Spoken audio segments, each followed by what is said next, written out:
Si votre femme est dans un mutisme, dans cette vidéo, on va voir 5 phrases à lui dire immédiatement. Avant de vous les transmettre, je voulais vous parler de la psychologie. Quand une femme est dans un mutisme, ça veut dire qu'elle attend quelque chose de vous et que ce n'est pas des questions. Concrètement, si vous lui posez des questions, si vous vous intéressez à ce qu'elle veut, si vous lui demandez mais qu'est-ce qui se passe, mais pourquoi tu as agi ainsi, vous allez simplement la braquer. Ça va créer un mutisme avec de la colère. Donc je vous le dis dans cette vidéo, messieurs, parce que ça fait 18 ans que je fais ce métier. Quand une femme est dans un mutisme, quand une femme est dans une distance complète, quand une femme est dans une rancœur, on doit savoir ce qu'elle ressent et ce qu'elle vit. Ça veut dire c'est notre rôle, c'est notre mission à vous et à moi en étant votre coach, de savoir ce qu'elle ressent, ce qu'elle vit, ce qu'elle veut et ce qui est important pour elle. Parce que si vous lui posez des questions, ça veut dire je ne te comprends pas, je ne te connais pas. Et donc d'une certaine façon, on n'est pas fait l'un pour l'autre. C'est comme ça qu'elle va le prendre. Donc je vous rassure, avec les 5 déjà phrases que je vais vous transmettre dans cette vidéo, vous allez avoir une meilleure compréhension de ses émotions. Bien évidemment, vous allez avoir les bonnes attitudes de psychologie également. Par contre, je vous inviterai toujours à regarder dans la description parce que vous avez le lien pour discuter avec ma Success Manager. Elle va étudier votre histoire et on va faire un coaching sur mesure. Donc si vous voulez que je sois votre coach, je suis à vos côtés. La première phrase que je voulais vous transmettre, c'est qu'il est temps de lui dire « je sais ». Donc en gros, ce qui est important, c'est de lui montrer, c'est je sais ce que tu ressens, je sais à quoi tu penses, je sais pourquoi tu es dans un mutisme. Par contre, ce qu'on va rajouter, et c'est là où il y a toute la psychologie, mais tu te fais du mal à toi. Là, actuellement, tu te fais du mal à toi. Parce que moi, je suis prêt à discuter, je suis prêt à t'écouter, je suis prêt à trouver des solutions. Le plus important, je suis prêt à te dire en quoi j'ai changé. Donc, je sais que tu veux pas discuter, je sais que tu souffres, je sais que tu en as gros sur la patate, mais tu te fais du mal à toi. Là, actuellement, tu vas te faire du mal à toi. Sache que de mon côté, je suis ouvert. Donc ça, c'est la première phrase que je voulais vous partager. Deuxième situation, encore une fois, là, très important, une erreur à ne jamais faire. Je veux pas qu'on essaye de justifier le passé. Si vous essayez de justifier le passé, vous allez la braquer encore plus. Ça va partir en combat de coq. Ça marche jamais. Donc, une phrase que je transmets à mes coachés, c'est « Je sais que j'ai pas d'excuses.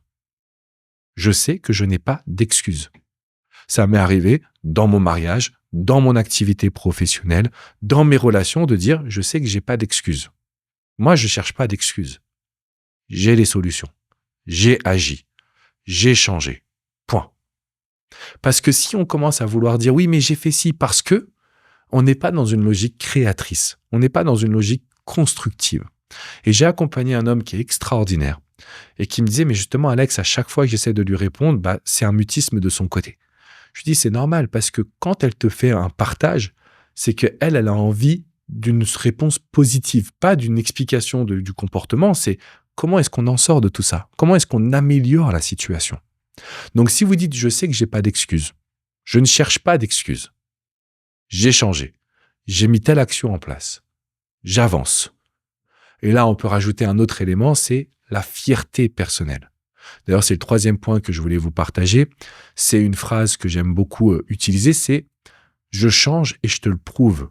Je ne fais pas que parler. » Et moi, personnellement, je suis fier de ça. Je pourrais te faire des promesses, je pourrais te vendre du rêve. Non. Quand je le dis, c'est parce que je le vis et c'est parce que je l'ai fait. Et tu me connais suffisamment pour savoir que quand je le dis, c'est que je l'ai fait. Grosso modo, c'est de la psychologie inversée. C'est surtout du fait de montrer que il n'y a pas de négociation, il n'y a pas de justification, il n'y a pas à savoir qui a raison, qui a tort. On est dans une phase où on est là pour vraiment prouver. La 4e phrase que je vais vous inviter à transmettre. Avant de vous la donner, je vous invite à mettre un petit like et à vous abonner à la chaîne YouTube. J'ai créé ces vidéos juste pour vous, messieurs, parce que je voulais un espace où je peux vous communiquer mon expertise également, où on peut savoir comment sauver son couple, comment retrouver la femme que l'on aime. Donc n'hésitez pas à mettre un petit like et à vous abonner. La 4e phrase, elle est très émotionnelle. C'est l'une des phrases que je préfère le plus. La seule chose que je te demande, c'est de ne pas te fermer.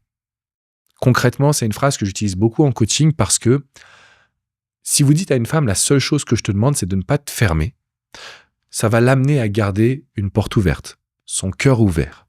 Ça va l'amener à être surprise et donc à se déstresser. Parce qu'en fait, on ne peut pas récupérer une femme ou sauver son couple quand elle est hyper tendue et que, quoi qu'on fasse, elle s'énerve. Il y a des situations comme ça. On dit bonjour, elle s'énerve. Bonjour, comment ça va? Elle s'énerve. On dit rien, elle s'énerve. On ne sait plus comment se comporter. La seule chose que je te demande, c'est de ne pas te fermer. C'est de rester ouverte. Tu as le droit, c'est légitime d'être en colère. Tu as le droit, c'est légitime de prendre de la distance et de prendre du temps pour toi.